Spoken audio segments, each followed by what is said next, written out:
The sound of shattering glass thundered through the ballroom like a lightning strike. A porcelain plate crashed against the marble floor, scattering shards that glittered under the golden chandeliers. The string quartet faltered mid-note, the violin bow hanging awkwardly in the silence, leaving behind a suffocating stillness. Every gaze in the lavish hall instantly turned toward the center of the table. Naomi Johnson stood frozen, her hands still gripping the now empty silver tray, her breath ragged. Her heart pounded violently against her ribs, blood rushing to her face until her vision blurred. The meal she had prepared with such care, a simple bean stew her employer's children adored, was now nothing more than scraps littering the cold marble floor. Across from her, radiant in a scarlet gown, Vanessa Carter lifted her chin. Her diamond-adorned hand held a glass of wine, lips curled in a mocking smile. Her voice sliced through the tension loud enough for all to hear. How laughable. At a high-class gala, and someone dares to think a nanny's dish belongs on this table. A few sycophantic guests chuckled their laughter, awkward and forced, but most froze forks suspended mid-air, eyes averted. No one wanted to be caught in the cruelty, yet everyone was riveted by the scene unfolding before them. Naomi bit down so hard on her lip, she tasted blood, her eyes shimmering, but refusing to let a single tear fall. She was used to being dismissed, to living like a shadow in the Carter mansion. But never had the humiliation struck so swiftly, so mercilessly, in front of hundreds of eyes beneath chandeliers that seemed to spotlight her shame. At the far end of the long table, Ethan Carter set his wine glass down with a forceful clink. The sharp ring of crystal on wood cut through the air, louder even than the plate's crash moments ago. The ballroom wavered in silence. Waiters froze in place, musicians lowered their instruments, and every guest turned to watch. Ethan's gaze locked on Vanessa, not fiery, not raised in anger, but cold, razor-sharp, the kind of stare that made skin crawl. Slowly, deliberately, he rose to his feet, each step against the marble floor echoing like a drumbeat. The scrape of his chair dragged harshly across the ground, the sound dry and unnerving. No one had ever seen Ethan Carter like this in public. Usually, he was the model of composure, the charming businessman who could command a room with nothing more than a smile. But tonight, there was no smile, only the storm tightening behind his steel-gray eyes. Vanessa arched an eyebrow, forcing a veneer of calm, though her complexion paled. Naomi trembled, fingers clamped so tightly around the tray, her knuckles blanched. The air grew heavy, thick with dread. Everyone realized the glittering charity gala had just transformed into a stage one, where truth was about to be laid bare. And then in the choking silence, Ethan spoke. His voice was low, steady, but each word struck like a hammer. Pick up that plate. The room convulsed. Sharp breaths broke, the hushed jaws dropped, eyes widened in disbelief. No one knew what was more shocking, Naomi's public humiliation or the millionaire daring to issue such a command to his own wife. In that single moment, the glamorous gala became a battlefield. The chandeliers no longer dazzled the music. No longer charmed, all that remained was the echo of shattered porcelain and the deadly silence that awaited her response. The ballroom held its breath. Ethan's command still hung in the air, heavy as lead. But before the crowd could process what it meant, Naomi's mind spun backward, carrying her to the years that had brought her here, to this exact moment under the chandeliers. Naomi Johnson had never belonged to the world of chandeliers and silk gowns. She had grown up far from Chicago's glittering skyline, in a small town where cracked sidewalks told stories of hardship. Her mother raised her and her two brothers with nothing but grit and borrowed kindness. From the time Naomi was 12, she had known what it meant to sacrifice, to skip meals, so her siblings could eat, to work night shifts at the diner while finishing school by daylight. By the time she came to Chicago, she wasn't looking for luxury. She was looking for survival. When she was hired as a nanny for the Carter children, she told herself it would only be temporary. Just enough to send money back home to help her ailing mother and pay her younger brother's college tuition. But temporary stretched into years. And slowly, without meaning to, Naomi became the heartbeat of a house that was never truly hers. The Carter children loved her in ways their mother never noticed. Naomi was the one who soothed their fevers at midnight, who slipped notes of encouragement into their lunch boxes, who whispered bedtime prayers when thunder rattled their windows. She had been there for every scraped knee, every nightmare, every homework assignment forgotten until dawn. Vanessa Carter, meanwhile, was rarely home. Born into wealth, she carried herself like royalty and expected the world to bow in acknowledgement. To her, appearances mattered more than substance. A perfect gown, a flawless smile, a well-timed laugh at the right dinner party. These were her currency, and though she tolerated Naomi's presence, Vanessa never let her forget her place. It was always subtle at first, a dismissive glance, a mocking comment about the help, a reminder that Naomi was invisible outside the children's rooms. But over the years, the subtlety sharpened into cruelty. Naomi's food was too plain. Her clothes were too dull. Her accent was unsophisticated. Vanessa wielded humiliation like a weapon, not out of necessity, but out of sport. Ethan Carter had watched this quietly for years. A man of immense wealth and influence, he moved through Chicago's elite circles with practiced ease. But unlike his wife, Ethan hadn't forgotten where he came from. Raised by a single father who worked double shifts to put him through school, Ethan carried scars of hunger and memory of debt.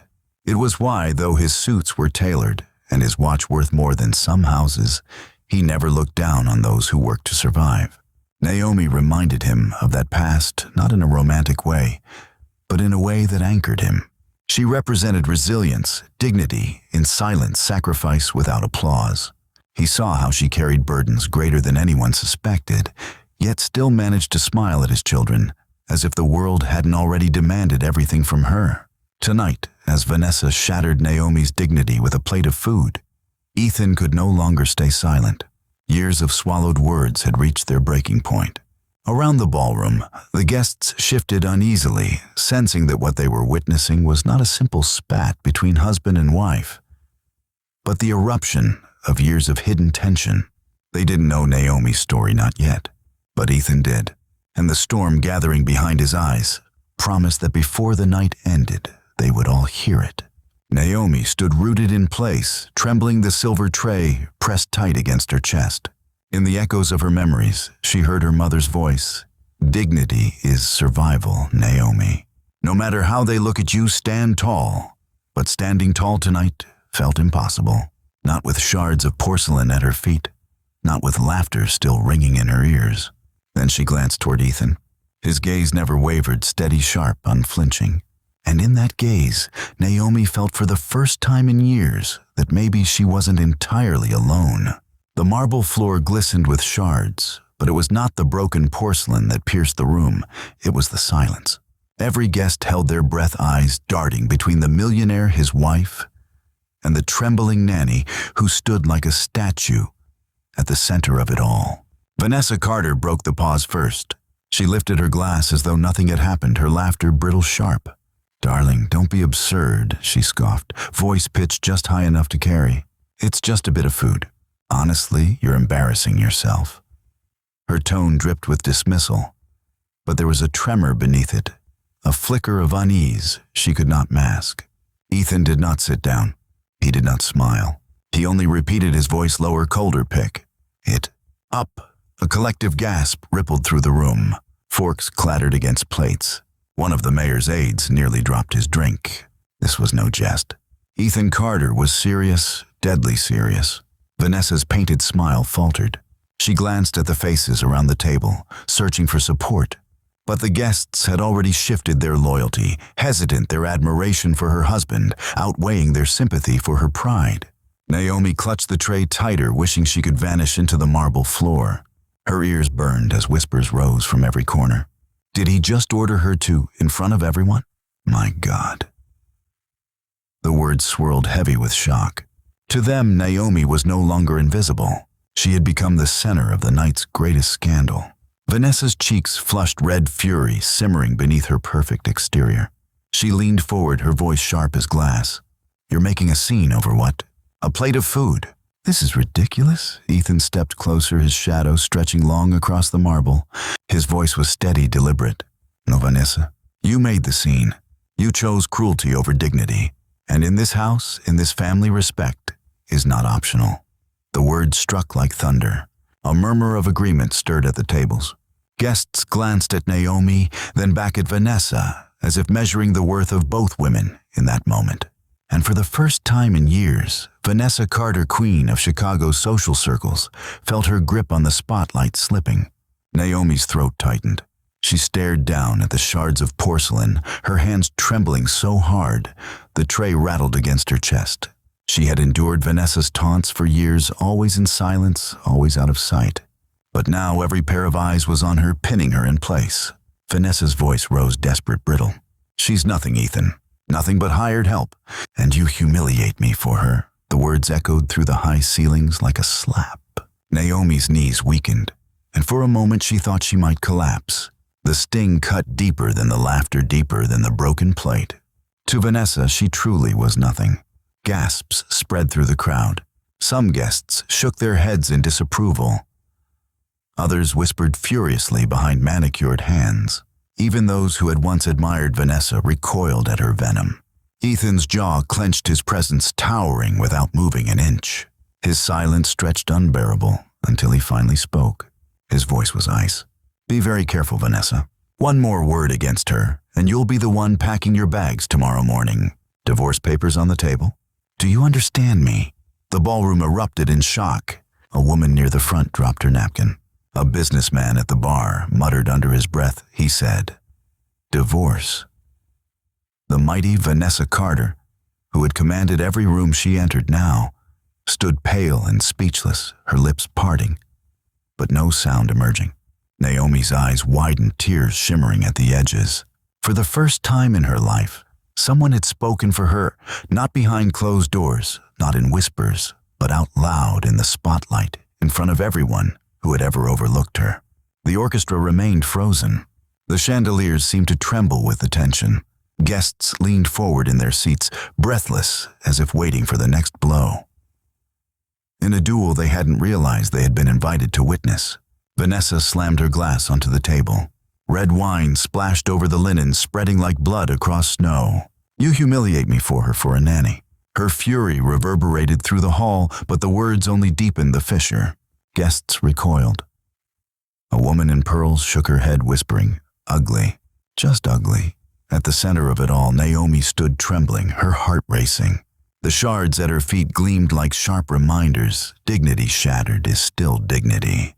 And as Ethan's gaze burned through the hall, everyone understood this night was no longer about charity or society. It was about truth. And it was only just beginning.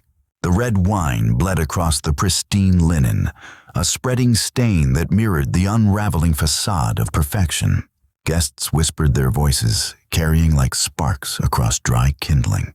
The orchestra dared not resume, and the chandeliers seemed to burn brighter, spotlighting the war now waged in the center of the hall. Ethan did not flinch. He stepped forward, every movement deliberate, his presence commanding, without need for volume. He fixed his gaze on Vanessa, but his words were for everyone. "Do you know why Naomi was at this table tonight, Vanessa?" The question hung in the air, heavy and unanswerable. Vanessa blinked, thrown off balance. Because she brought food," she stammered, her usual wit crumbling. Ethan shook his head slowly, his tone calm, yet cutting. "No. She was here because while you were rehearsing to impress guests, she was at home, feeding our children, helping with homework, tucking them into bed." The crowd shifted. A hush fell deeper than before. Eyes turned toward Naomi, who stood trembling, her face flushed with humiliation and disbelief. She wanted to vanish, yet every detail of Ethan's words shackled her to the moment. "When our youngest had pneumonia last winter," Ethan continued, his voice steady. "Do you remember who stayed up all night, rocking him in her arms, when you were too busy booking flights for Aspen?" Gasps scattered across the tables. Several women pressed hands to their lips. Naomi's eyes glistened as she stared at the floor, memories rushing back, sleepless nights in a rocking chair, her arms aching, whispering lullabies, while fear gnawed at her heart. Ethan's jaw tightened. He did not wait for Vanessa's reply. It was Naomi. She carried our son into the emergency room while her own mother lay dying in a hospital states away. And she didn't complain. Not once. The words fell like stones into still water, sending ripples of shock through every corner of the room. A man in a tailored suit muttered, "My God." Another guest whispered, "She did all that." Naomi's throat burned. She clenched the tray so tightly her fingers ached, fighting back sobs that threatened to betray her. She had never asked for acknowledgement, never wanted recognition. Her duty had always been to the children, not to applause. But now the truth was no longer hers to bury. It had been torn open under golden chandeliers. Vanessa's lips trembled. She tried to laugh, but the sound rang hollow, sharp. "Ethan, this is inappropriate. We can discuss this in private." Ethan raised a hand, silencing her instantly. His voice cut sharper than any shout. "No, the humiliation happened here. The truth will be told here." The declaration thundered through the hall. Guests leaned forward, drawn in, as if the fate of the evening depended on every word. The Carter family's private battles were now the city's spectacle, and no one dared to look away. Naomi's chest heaved. She wanted to scream, to protest, to plead with him to stop dragging her life into the open. But her voice betrayed her lost somewhere beneath the crushing weight of the moment. Then Ethan spoke again, softer yet sharper than glass. "When Naomi's father passed away last spring, she didn't take a single day off. She buried her grief in silence, while she rocked our baby to sleep. While you, Vanessa, entertained guests in this very house, she was hiding in the laundry room, tears streaming down her face so the children wouldn't see." A chorus of shocked murmurs rippled through the ballroom. The mayor's wife leaned toward her husband, whispering, "He's exposing everything." A man at the bar shook his head, and she still showed up every day. Naomi's knees trembled. The memories struck like knives to the cold floor of the laundry room. And the weight of grief buried beneath lullabies, the desperate effort to shield children from pain, while hers consumed her silently, her vision blurred with tears. She raised a trembling hand to her lips, pressing hard as though she could dam the flood. But a single sob slipped through, fragile and raw. The sound pierced the silence more than Vanessa's laughter ever had. Guests shifted uncomfortably, their eyes softening as they looked at her differently, not as a servant, not as the help, but as something else entirely.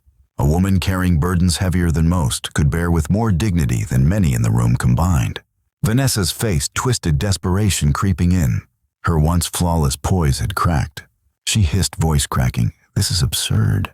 You're humiliating me for a nanny." But no one laughed this time. No one clapped in support. Instead, eyes narrowed, lips pursed, and judgment turned like a tide. Naomi felt her chest tighten as if she were drowning, yet beneath the crushing humiliation, something new stirred, faint, fragile, but undeniable. For the first time in years, she felt seen. The air in the ballroom thickened until it was almost unbreathable. Every face glistened under the chandeliers, every whisper died on trembling lips. The once lavish Gala had transformed into a courtroom, and Ethan Carter stood as judge, jury, and executioner. Vanessa's hand shook around her wine glass. She slammed it onto the table with a sharp crack. Red wine spilled violently across the cloth, bleeding like a wound. Her voice rose higher, desperate, shrill. "How dare you? You humiliate me in front of everyone, for her, for a nanny. She is nothing, Ethan, nothing but hired help." The words struck like venom, but this time the crowd recoiled instead of laughing. A woman in pearls whispered fiercely to her husband, disgusting. A man near the bar muttered, "She's finished." Naomi's knees nearly buckled. Her chest heaved, eyes stinging as the insult cut deeper than any wound. For years she had swallowed Vanessa's cruelty in silence, but never had it been delivered so brutally before so many eyes. Ethan straightened to his full height, his presence towering without effort. He did not raise his voice, he didn't need to. His silence stretched into something unbearable, forcing every guest to hold their breath. Then at last, his verdict fell. "Be very careful, Vanessa." His voice was ice. The room froze.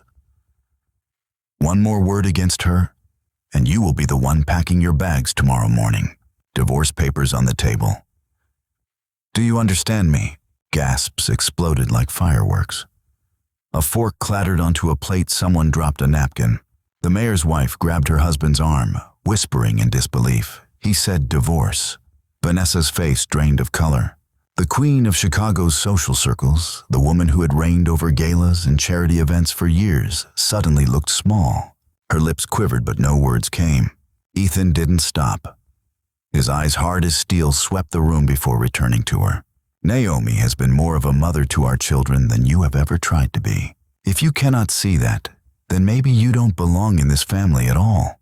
The murmurs turned to stunned silence, then to whispers rippling across the tables. Guests shifted, some openly glaring at Vanessa, others casting sympathetic glances toward Naomi. The tide had turned completely.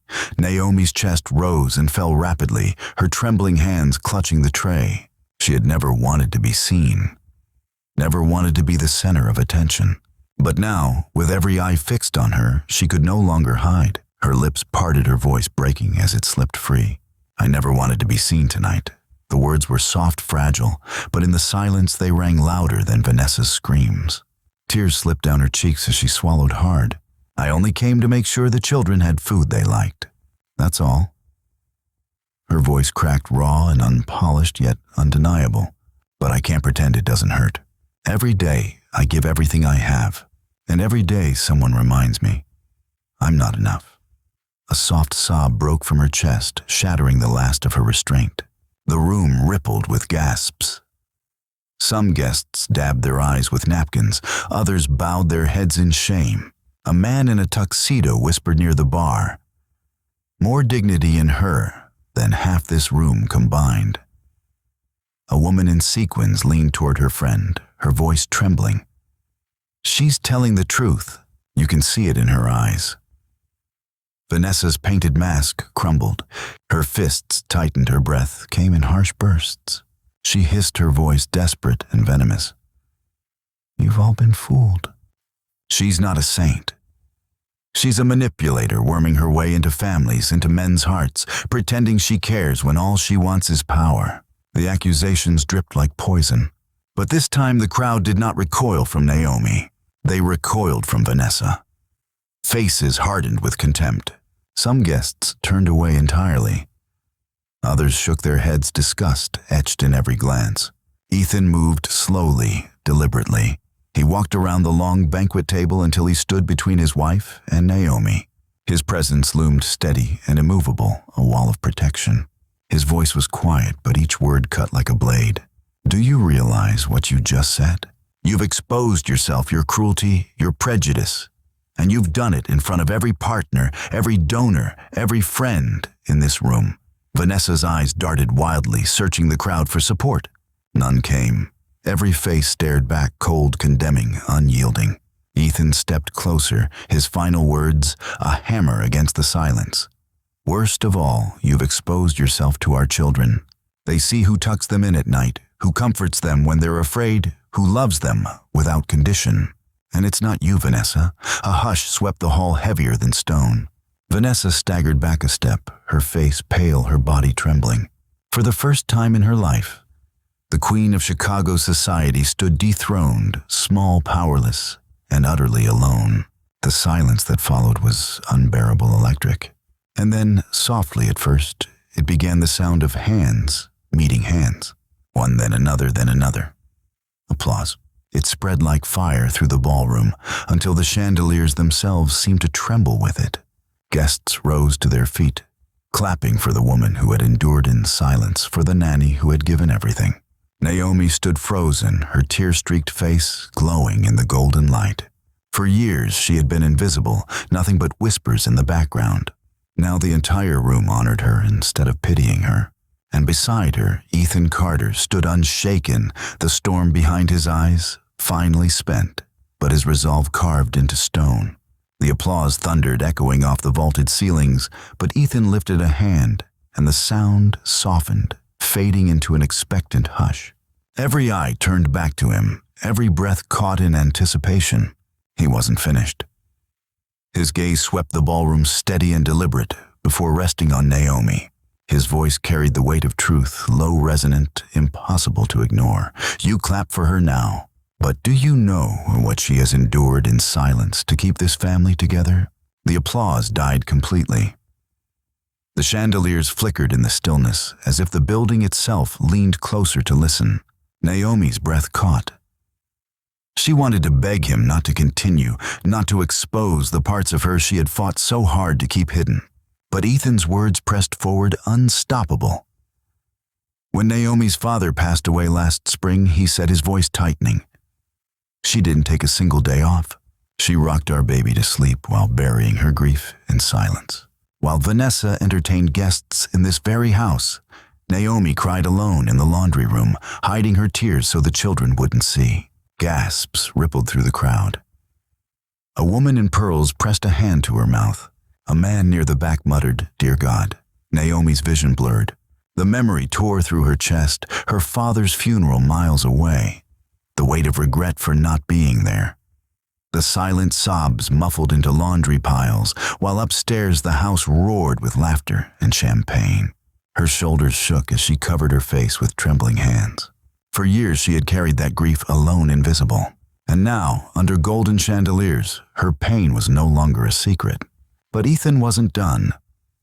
His tone sharpened his words, slicing like glass. When her brother lost his home, do you know what she did? She wired him her entire paycheck for 2 months. She walked to work so her nieces and nephews could eat, and still she showed up here every day, smiling, carrying burdens heavier than anyone should bear. A wave of emotion rolled across the ballroom. Women dabbed their eyes with napkins. Men shook their heads in disbelief. The weight of Naomi's sacrifices pressed against them all, demanding acknowledgement they could no longer deny. Naomi's sob finally broke free. Her knees trembled, her tears falling unchecked, shimmering in the golden light. She had never wanted this, the spotlight, the recognition. She had only ever wanted to survive, to love, to serve the children who had become her world. Vanessa's mascara streaked down her cheeks, her composure shattered. She rose abruptly, her chair screeching across the marble. "Enough," she cried, her voice shrill and cracking. "This is absurd. You've all been fooled. She isn't some saint, she's a manipulator. That's what people like her do. They worm their way into families, into men's hearts, pretending to care while all they want is power." The venom in her voice recoiled through the room. Guests gasped, some openly glaring at her in disgust. A woman whispered sharply, "Ugly. Just ugly." Another man muttered, "She's destroying herself." Naomi's sobs grew heavier, her hands shielding her face from the cruelty. But Ethan moved. Calm, commanding, he walked around the table until he stood between his wife and the woman she had tried to destroy. His voice was quiet, deadly. "Do you realize what you just said, Vanessa?" Her lips parted, but no sound emerged. "You've exposed yourself, your cruelty, your prejudice, in front of every partner, every donor, every so-called friend in this room. But worst of all," Ethan's tone hardened, each word a blow, "you've exposed yourself to our children. Do you think they don't see? Do you think they don't know who loves them without condition? Who comforts them when they're afraid? It isn't you." The words fell like a verdict. The crowd's silence was absolute, broken only by the faint clink of glass against glass as someone's trembling hand set down a drink. Vanessa staggered back a step. Her face drained, her eyes wild, searching desperately for an ally. But none came. Every gaze was stone, every face carved with judgment. Naomi, trembling but standing, realized the tide had fully turned. For years, she had been invisible, dismissed, demeaned. But tonight, under the harsh glow of truth, it was not her dignity that shattered it, was Vanessa's. The ballroom stood in suspended silence, the chandeliers shimmering above like frozen stars. Vanessa collapsed back into her chair, her once commanding presence shriveled to nothing more than a hollow shell. The queen of Chicago society, dethroned in front of her own court, sat small, broken, and utterly alone. For a heartbeat, no one moved, no one dared to breathe. And then it began again, softly at first, like rain tapping against glass. Applause. One pair of hands, then another, then dozens more, until the hall thundered with it. The sound rose like a tide, echoing through marble and glass, a wave of acknowledgement washing over the woman who had endured in silence for so long. Naomi's tears streamed freely down her cheeks. She trembled as she looked around the room at the bankers, the politicians, the wives draped in jewels. For the first time, she wasn't invisible to them. She wasn't the shadow in the corner. She was seen. She was heard. A woman in a silver gown stepped forward, pressing Naomi's hand warmly. "You've shown more dignity tonight than most of us will in a lifetime," she whispered, her voice trembling with sincerity. A tall man in a tuxedo added, "If Ethan Carter says you are the backbone of this family, then we believe it. And after tonight, so will the entire city." Naomi's chest rose and fell. Her breath uneven, her heart struggling to hold the weight of the moment. For years she had carried her burdens alone, unseen. But tonight, beneath the chandeliers, the burden lifted, if only a little. Beside her, Ethan's hand brushed against hers, steady, strong, a silent promise. He raised his glass, his voice ringing clear above the applause that slowly quieted. "Tonight is not about wealth or status or power," he declared. "Tonight is about respect, dignity, and remembering those who hold us together while we look away. The ones we overlook, the ones who sacrifice without applause." The guests nodded, some raising their glasses in agreement, others bowing their heads in shame. A murmur spread, soft but powerful, like a vow whispered through the crowd. Across the room, Vanessa sat hollow-eyed, the weight of Ethan's words crushing what remained of her pride. She opened her mouth as if to protest, but nothing came. She had lost not only the room, but the trust she thought she commanded. Naomi lifted her gaze, meeting Ethan's eyes. She didn't need to speak. The gratitude written across her tear-streaked face was enough. For years she had endured in silence. Tonight someone had finally lifted that silence with her. The orchestra began to play again. But the melody was different now, softer, wiser. The air itself seemed changed, no longer heavy with pretense, but cleansed by truth. The broken plate still lay on the marble floor shards, glittering under the chandeliers. But where once it symbolized humiliation, now it stood as something else entirely. The shattered pride of cruelty and the triumph of quiet strength. Naomi closed her eyes briefly, letting the sound of clinking glasses and hushed conversations wash over her. For the first time in years, she felt something she had almost forgotten. She was capable of feeling pride. Ethan's hand settled gently on her shoulder, anchoring her. His voice softened, meant only for her, though the room seemed to lean in to catch it. "You are enough, Naomi, more than enough. And you will never stand alone again." Her lips trembled, her tears still falling, but this time she did not look away. She lifted her chin, her posture straight, her dignity intact. And the ballroom, which had begun the night in shallow laughter and empty spectacle, ended it with a truth no one would ever forget. Ethan lifted his glass one final time to those who endure in silence. "Tonight we see you." The toast rang clear, answered by the chorus of clinking glasses, a symphony of agreement. And in that moment, under golden chandeliers and the quiet hum of truth, the nanny who had once been silenced was finally heard.